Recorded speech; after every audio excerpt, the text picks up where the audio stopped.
नमस्कार दोस्तों, digital solution Uttarakhand channel पर आप सभी दर्शकों का स्वागत है।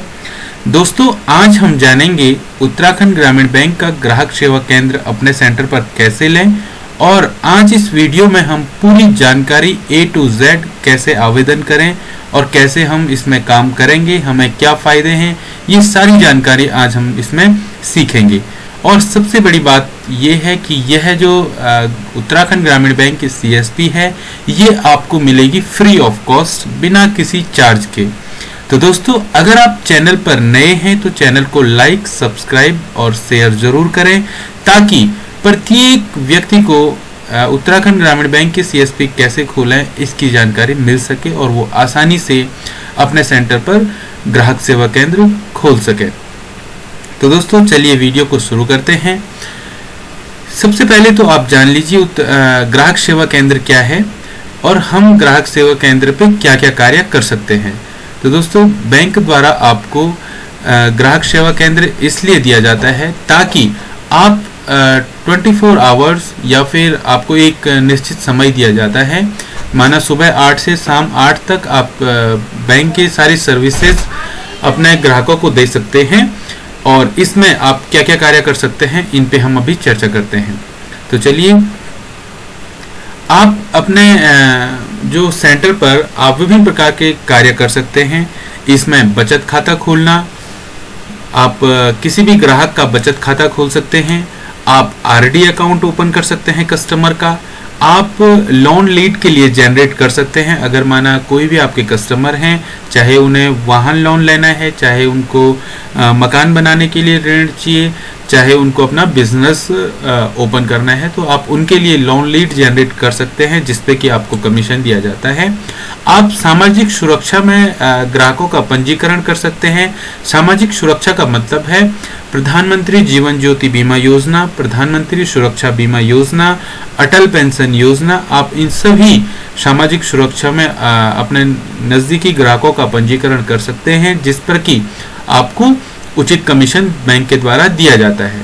इसके बाद आता है, आप आधार कार्ड के माध्यम से किसी भी बैंक खाते से पैसे निकाल सकते हैं फिंगरप्रिंट eKYC के माध्यम से, और किसी भी व्यक्ति को आप पैसे को ट्रांसफर कर सकते हैं। तो ये सारे जो वर्क हैं ये हम अपने CSP सेंटर पर कर सकते हैं। अब जानते हैं CSP सेंटर को लेने के लिए हमारे पास डॉक्यूमेंट क्या क्या डॉक्यूमेंट की हमारी रिक्वायरमेंट होगी। तो हमारे पास होना चाहिए एक आधार कार्ड, एक passport size photo, pan card और एजुकेशनल डॉक्यूमेंट। एजुकेशनल डॉक्यूमेंट में आपके पास 10 का प्रमाण पत्र और 12 का प्रमाण पत्र होना चाहिए, तभी आप बैंक के CSP के रूप में आप बैंक के साथ कार्य कर सकते हैं। अब आता है कि हम इस सेंटर के लिए हमारे फायदे क्या हैं और हम इस सेंटर को लेने का हमारा प्रोसेस क्या है। इसमें सबसे बड़ी बात यह है कि आपको एक सबसे बढ़िया फायदा ये है कि अगर आप महीने के, इसमें आपको पॉइंट का कुछ टारगेट दिए जाते हैं। अगर आप महीने के 100 पॉइंट को पूरा करते हैं तो आपको बैंक की तरफ से 2700 रुपये का इंसेंटिव दिया जाता है और प्लस आपको जितना भी आप काम करते हैं उस पर आपको प्रति वर्ग कमीशन दिया जाता है।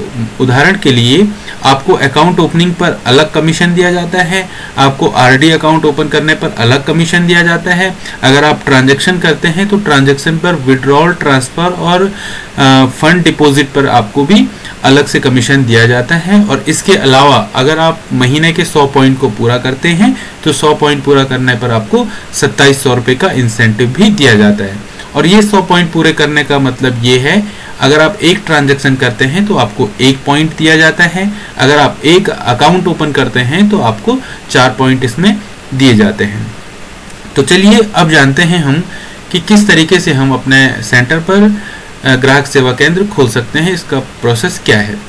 तो आपको सबसे पहले क्या करना है, अपने नज़दीकी ग्रामीण बैंक में जाकर के आपने संपर्क करना है, ब्रांच में मैनेजर से बात करनी है कि सर, क्या आपके नज़दीक में कहीं भी CSP सेंटर के लिए लोकेशन खाली है, क्या मैं इसके लिए आवेदन कर सकता हूं। तो अगर बैंक आपके लिए अगर बैंक के नज़दीक में कोई भी सेंटर, कोई भी लोकेशन अगर वैकेंट रहती है तो आप वहां पे जाके उस सेंटर के लिए आप आवेदन कर सकते हैं। आवेदन के लिए आपकी आवश्यकता होगी एक फॉर्म की। आपको अगर इसमें अप्लाई करना है सीएसपी सेंटर के लिए, तो मैं आपको फॉर्म अपने डिस्क्रिप्शन में इसका जो पीडीएफ है वो डाल दूंगा। आप पीडीएफ ले सकते हैं या फिर आप मुझे कांटेक्ट कर सकते हैं, मैं आपको ये फॉर्म व्हाट्सएप कर दूंगा। तो आपको क्या करना है, ये फॉर्म को आपको पूरा फिल करना है स्टेप बाय स्टेप, और फॉर्म फिल करने के बाद आपको ये फॉर्म अपनी जो नज़दीकी ब्रांच है, ब्रांच में सबमिट कर देना है। इसमें जो ध्यान रखने वाली बात ये है, इस फॉर्म में आपका 5वें नंबर पे एक फॉर्म आता है जिसमें कि आपको अपने जो नज़दीकी कोई भी ग्राम प्रधान हो या कोई भी गजेटेड सर्वेंट हो, मुखिया हो, तहसीलदार हो, पुलिस इंस्पेक्टर, पुलिस मास्टर या गवर्नमेंट टीचर, उनसे आपको यहाँ पे अपनी एक फ़ोटो लगानी है। और यहाँ पर भी आपका फ़ोटो वेरीफाई होगी प्रधान की मुहर से या फिर किसी भी मुखिया की या गजेट ऑफिसर या पुलिस इंस्पेक्टर की मुहर से आपकी जो फ़ोटो है वो वेरीफाई होगी। यहाँ पे भी अधिकारी की मुहर आएगी। और इस सारा प्रोसेस को करने के बाद आपने ये फॉर्म स्टेप बाय स्टेप पूरा फिल करना है। फिल करने के बाद आपको ये फॉर्म ब्रांच में सबमिट कर देना है। ब्रांच में सबमिट करने के बाद ये फॉर्म रीजनल ऑफिस के लिए फॉरवर्ड कर दिया जाएगा, और रीजनल ऑफिस में जैसे ही आपका फॉर्म पहुंचता है, आपका फॉर्म अप्रूव किया जाता है, उसके बाद आपके ब्रांच में एक लेटर इश्यू होता है कि इनका फॉर्म अप्रूव हो गया है, इनका आगे का प्रोग्राम इनका तैयार कीजिए। तो जैसे ही आपका फॉर्म अप्रूव होता है, उसके बाद आपको अपने ही नज़दीकी ब्रांच में आपके पास एक बचत खाता होना चाहिए। अगर नहीं है तो आप उसी समय अपना एक खाता खुलवा लीजिए।